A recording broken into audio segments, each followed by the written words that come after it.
and welcome to Poetry on the Patio with Pleiades.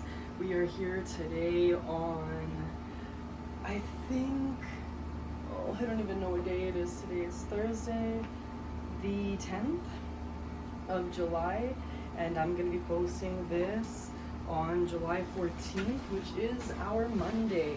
It is currently 5:38, and we're going to be here until 5:48 because, you know, I get nervous about pressing play on this. Oh, and I'm still nervous right now. No, we're doing good. Oh, my butt is all wet, and I didn't even notice. That's okay. You know what? We're just going to be sitting through it because it doesn't even matter. It's so hot outside. And I'm going inside after this anyway, but we're gonna call this episode Opening Up because I'm gonna be talking about things that I haven't talked about in other episodes, and our last episode was heavily based on reflections. We remember that, and today we have the sparkling water unsweetened lime version from H-E-B. It is delicious. And I have it room temp, unfortunately, so it's gonna get real hot real soon. Because I forgot to put one in the fridge. And so we've been being adventurous, which is fun, with our drinks. And I mixed some strawberry watermelon electrolytes in that the other day, and it was fantastic. So we're gonna start with liminal spaces in our lives. This was messing with me again, damn. I gotta get used to that. There's just like a lot of bugs out here, and it's really hot today. So the liminal spaces of our lives, I wanted to talk about that a little bit because sometimes it feels like nothing's going on, and sometimes it feels like too much is going on, and I think life kind of teeters between those extremes for me, but most of the time it teeters towards a lot going on. But right now, kind of nothing's going on, but while nothing's going on, a lot is also going on, so I'm kind of a liar. But nothing is going on in the way of like where I want to be. Actually, that's also not true, because I'm going viral. I got 220,000+ views on a video that I'd posted from Houston, which was crazy work to me. Thank you, Houston, for that. But yeah, I just, you know, liminal, it like feels like liminal spaces, I think. Like there's energies of liminal spaces. You could be in a maximalist room and still have a liminal space to some extent. But I think also there are just liminal spaces, like in hallways and houses. Anyway, I just think liminal spaces are a part of our lives. It's not good or bad, it just is. And maybe there's liminal spaces in one aspect of our lives where it's not in another. Kind of like the teetering between from like going viral, but also there's certain things like maybe relationship wise, and like to the people who are going on dates with me, I'm so sorry if y'all are hearing this. It's just like, it's just not clocking, it's not standing on business, you know what I mean? LOL.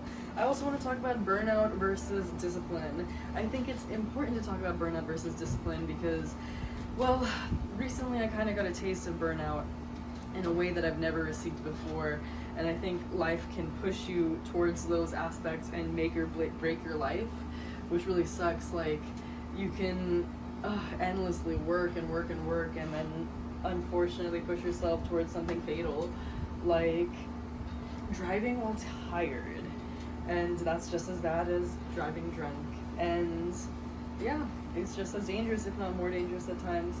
So that's the burnout side of things, right? But also you have your discipline, and it's just interesting because this is just a time capsule, like it's a moment of my life and what I'm thinking about right now. And also, a lot of people have been telling me that this brings positivity to their life, which I feel very grateful for, because that's another reason why I can continue to be disciplined in doing this. And like I've told you guys, it feels like a journal entry, which is another discipline that I feel like a lot of people don't take advantage of, or we take it for granted.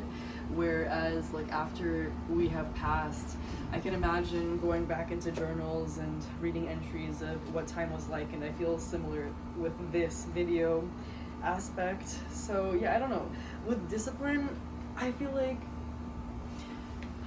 you know, like exercising particularly for me, or like reading, like I know that it's good for me, so I put my time and my energy into it, or like drinking water, so everything becomes a discipline for me.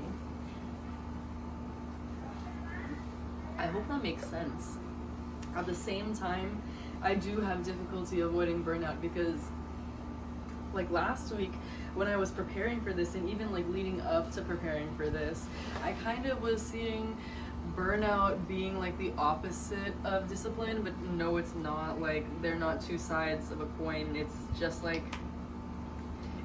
one thing.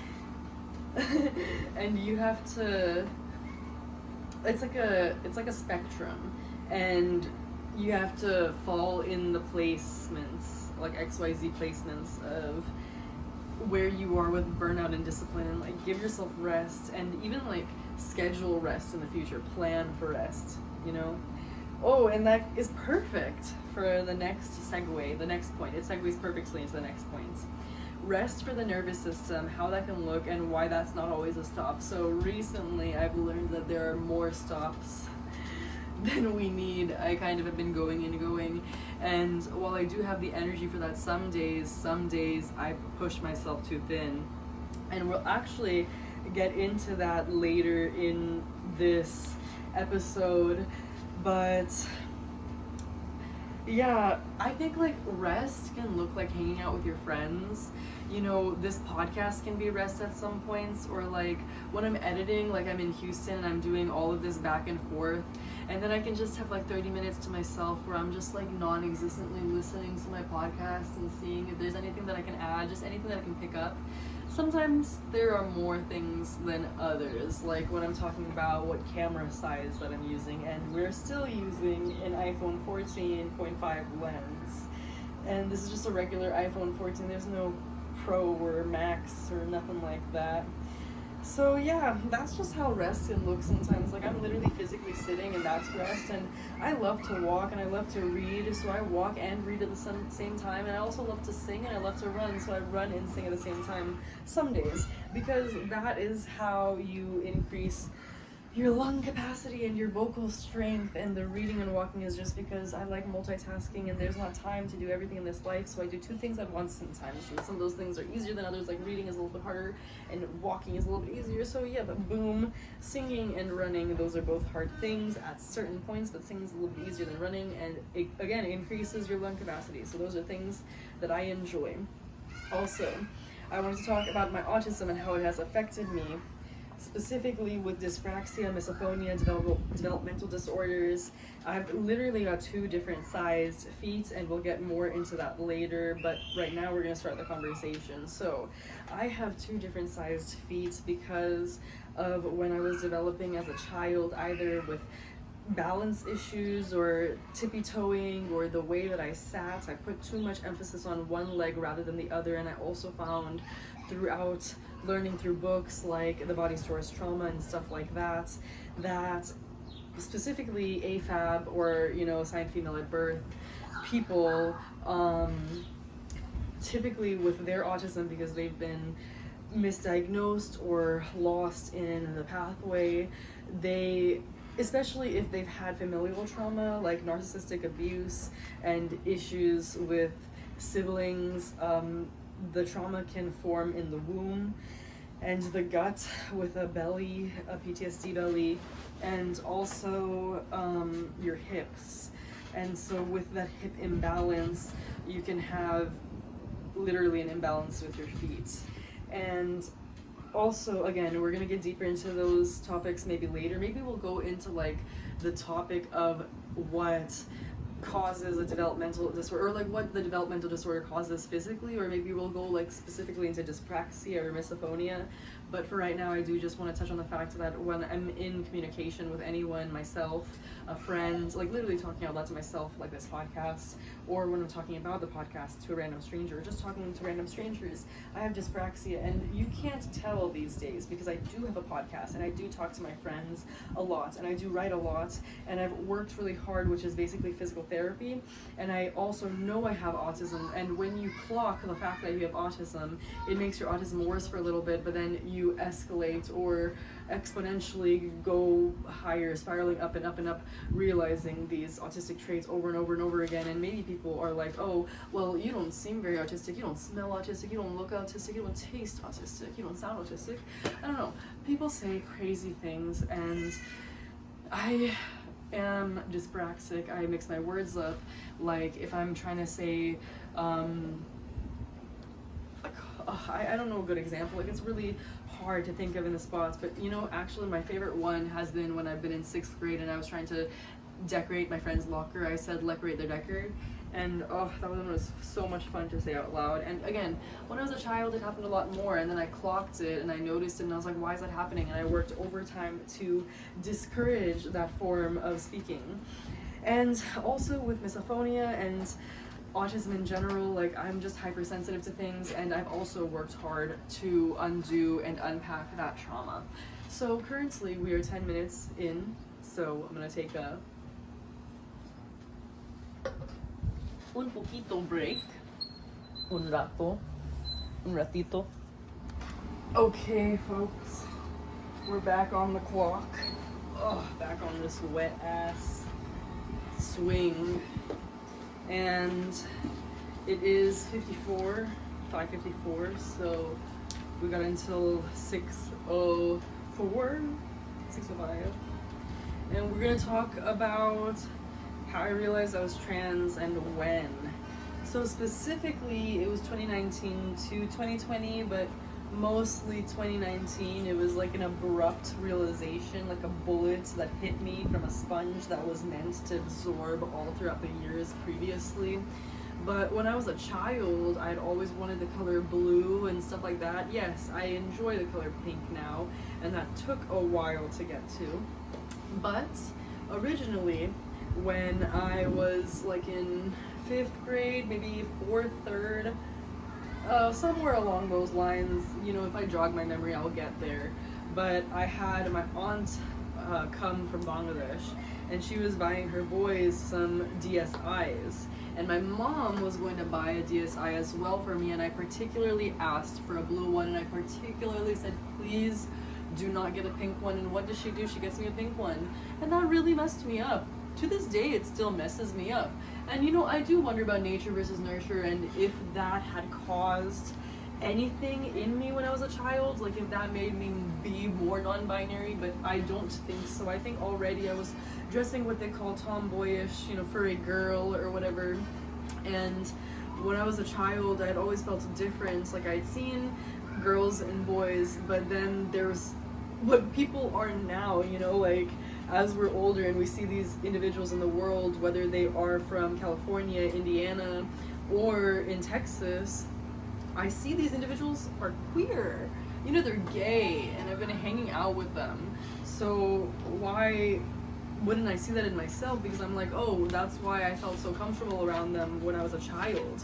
Like, all of the people that surrounded me that were trans when I was younger, I was like, why does everyone hate you? Like, this makes sense to me. Like, maybe I don't feel like a man, maybe I don't feel like a woman, but I feel like something. And I didn't know what non-binary was at that point. So when I was older, when I was in college, I had been called a sir by this individual. And yeah, I had seen this individual every single day because he made my omelets. And this particular day, I was just wearing a more masculine identity than I typically do, I guess. And he apologized profusely, and I was like, oh my god, I'm so sorry. I know you're a woman, ma'am, I'm so sorry, I'm so sorry. And like, the apology felt worse than getting called sir. So I felt grateful that day when I had asked other people, like friends, to call me sir. And they did. And it made me feel better and better. And so yeah, that's how, all over that time, but specifically in 2019. And then how I chose my name. I wanted to talk about this because I want to, I think, start the process of legally changing my name, and I don't really know, like, I've had the opportunity to before. I've had organizations offer to pay for it, which is really sweet.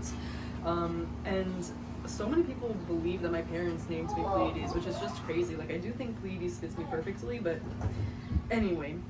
I chose my name because when I was younger, I used to point at the Pleiades galaxy and say that, oh, that's the Little Dipper. knowing that the Big Dipper is like huge, I was like, that makes sense that it's the Little Dipper. I don't know, but my aunt would always be like, no, that's not the Little Dipper, but I don't know what it's called. And she's like, but it is something else, like it is a galaxy.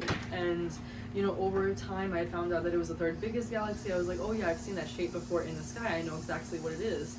And you know, my eye is just drawn to it, continuously connecting me back to it. The constellation, the galaxy I can choose out consistently in the sky. And I knew I wanted my name to start with P. If you know, you know. And so I looked up constellations in the sky that start with P because I knew I also wanted a space name. And when Pleiades came up, I was like, why didn't I think of that? Like, I should have known. I've always been connected to Pleiades. And that specific day was the day that the CIA said that they were talking to aliens in the sky, and it was the Pleiades galaxy. And so if that doesn't tell you that it was made to be, it was meant for me, then I don't know what will. I was talking to myself. And then I wanted to talk about the fact that I'm on birth control pills. I just started them technically 5 days ago, literally 4 days ago. I say technically because on the day 2 I doubled up, so literally day 4, feelings wise, emotional wise, hormonal wise, day 5 I doubled up because I wanted my packet to start on Sundays. I didn't want to transfer a sticker onto the label every single time. That was just too much work for me. And I started birth control pills because someone asked me to, and that someone and I haven't even like really talked. Anyway, that's another story for another day. That's too many secrets. But I am talking to other people anyway, so it's just to keep me safe. I do not want a child right now. I do not want to get pregnant. But if the conversation comes up, I am open to it. Just putting that out there for any prospects. Okay, yeah, my experience, I do have to talk about this for my past self, The other day, I was sitting on here on the patio and I was like crying and like screaming low-key, and I was just like, oh. Everything sucked. But things are fine now. I have been a lot more sweaty, not just because I'm outside, but I just like, I feel sweaty and gross and sticky. Apparently my skin looks great, but I think my skin just always looks great. I've been hydrating a lot more because I low-key want to flush those hormones out. But that's not even the case. You just have to stay more hydrated. I've been having a lot of pain and a lot of stomach pain, dizziness, nausea. Ugh. Yeah, it has not been fun. And we're going to talk about learning how to swim at 24. So, yeah, we're going to talk about learning how to swim at 24 before we talk about Leo season after the break. And then we talk about what's coming up next week. And then we just finished the last 10 minutes, right? But yeah, we're going to talk about, wait, what are we going to talk about? I just looked at it. Oh yeah, learning to swim at 24. So in 24 hours, I learned how to swim at 24. In about a month and a half, I will be turning 25. And in 4th grade, I had a traumatic experience where I was in front of about 100 kids at the YMCA, and I was the tallest out of every single one of them because we had just moved to Texas, and for some reason I was comically taller, comically larger. I was 5 foot in kindergarten and 5'4" in 4th grade. So even though a lot of these kids were maybe the same age as me, I was the tallest one there, so they picked me out of every single one of them. I'm also like one of the notoriously person of color, you know, the token brown child that they pick out. They're like, how can you swim? And so these kids are like lifeguards. They're like 18, maybe 16, you know. We're all like 4th grade or younger. I'm probably at the cutoff, like 12 years old, maybe 10 or 11, because we'll get to that point in the story.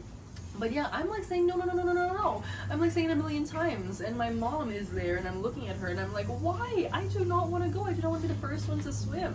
And somehow, they still make me go in the water because I had been complaining for a long time. They're saying I'm wasting time. I'm like, how am I wasting time? You're the one wasting time. I'm like fighting them as a 4th grader. And so, you know, now I'm in the pool, and they're like, floats, and I'm like, I don't know how to do that. And they're like, no, just try it. And so I try, and I'm now drowning for like 30 seconds, and there's water coming into my lungs, and chlorine taste does does not taste good, especially when you're getting traumatized the first time in the pool. And also remember, up to this point, I had been begging my parents to take me to swim lessons. But now we had been moving from place to place, city to city, state to state. These are huge moves, and for some reason, even though moving shouldn't be traumatic for my father, for my family, it was. And after drowning for 30 seconds, a man, unbeknownst to me because I had not seen him in the pool and he was not in the pool with us, takes me out of the water, and everyone that was in the pool, the 100 children or so, and all 3 of the teenage lifeguards were out of the pool. And so now I'm mad. They send me to the 0 zone. I'm like, pouting. And all these other kids are being sent to their zones. Most of them are sent to higher zones if they looked like they were my age, because they didn't look like they were my height, right? I was like 10. Anyway, so they put me in the 0 level. I was not advancing in level 0, and on day 3 I started my first period of my life, bleeding. Never bled before. It was crazy. And from all that trauma and years, decades of trying to swim, going in the pool, pushing myself, having friends trying to teach me, but not being very careful with me, Sandy Hickey, a 71-year-old woman who has many water babies that she has taught how to swim, has taught me, a 24-year-old, how to swim in no less than 2 hours on the first day. I could get to maybe 10 feet, and then 20 feet on day 2. The first day, the first hour, we spent just talking about trauma, getting me away from the fear, submerging my entire head underwater. And I've done that before, but doing it with her changed things. And then once I moved a couple of feet and swam, I started to laugh, just letting go of years of trauma. And then I could swim. And you know, I could probably teach a lot of people how to swim now. I'm gonna have my own water babies, and I know that because my friends have told me I'm already more advanced than most people on average, and that's crazy. I only learned how to swim in 24 hours, and then the next day, I continued to swim because it just felt so good. Okay, we're gonna take a little break now, but this is empty, my butt's still wet. Yeah, we'll come back. Okay, y'all, I really do hope this is the last and final time, and I'm just gonna speed run this because there is nothing else I can do. First of all, we are drinking on strawberry watermelon electrolytes mixed with sparkling lime water from HEB. It is delicious. It is honestly an indulgence. Millionth times the charm. I have tried to record these 6 minutes so many times. I'm getting used to my bangs. I cut them yesterday. Yes, I cut them. Can you believe that? My hair looks so good. Yes, I have a new haircut. Yes, I have a new outfit. Yes, it's a new day. It's Friday. It's Garfest Day. I have to go to Houston soon. I have to literally get gas. I have to run around soon. And here I am taking this video. I was mean to my dad because I've been on birth control. And I thought I was getting better. It is day 6 of birth control. It is going crazy. It is not going great. I'm going crazy. Leo season is coming up. I'm very excited about Leo season coming up. All the Leos come out of the woodworks and we all find each other somehow. Yes, I'm going a little too fast for my own brain. I'm going a million miles an hour because I don't have much time. And also, my phone ran out of storage somehow, even though I'm trying to delete videos off my phone. Ugh. It happens. Anyway, what's happening next week? Also, I'm wearing a skirt, yes, but it's a skirt. That's why I'm allowed to do this, because here we are, not showing nothing, okay? My hair looks good, I look good. Next week, we talk about midsummer reflections, seasons in life, art that raised me, how long and why I wanted to be a writer and have a podcast. Dreams really do come true. Recording calls, that's weird. 25th birthday, because next month is my 25th birthday during Leo season. And I did want to mention that there is some man that wants to take me around the world, and I may do that. So who knows what's going to happen with the interviews. The interviews will probably happen anyway. My project will continue while other things also continue. He's in Morocco right now, and he said I could have been in Morocco right now, but I was dealing with some losses in my life and wondering if I could go to a funeral. And so, yeah, there was just a lot going on in my life, and it's okay. Also, before we head off, I am probably grateful that my first video didn't even get taken because I probably was saying some secrets that I shouldn't have even been saying. So, you know, it's a blessing in disguise, like always. I went viral on TikTok. I got 220,000 views, which is just insane. That's crazy. Or more. I don't even remember how much it got to, but that's like nearly a fourth of a million people. That's crazy. And a fourth of a million people in total, 300 million people plus. That's like the entirety. Is it the entirety of the United States? Yeah, I think that's the entirety of the United States. Oh wait, no, that's million. We're talking about thousands. So 10%? Yeah, 10% of the entire United States. I don't know. I can't do math. I'm dumb right now. My brain is going a million miles per hour and I'm not even thinking, but still 370 something million, billion, trillion, thousand people. 370,000 people. Saw my TikToks. Sorry, I'm just going crazy. My phone fell. I'm on birth control. My body is being dumb. I'm gonna end it right here. Party people, please, beans, and the mamas, and anyone else who might be watching today. Thank you so much for being here.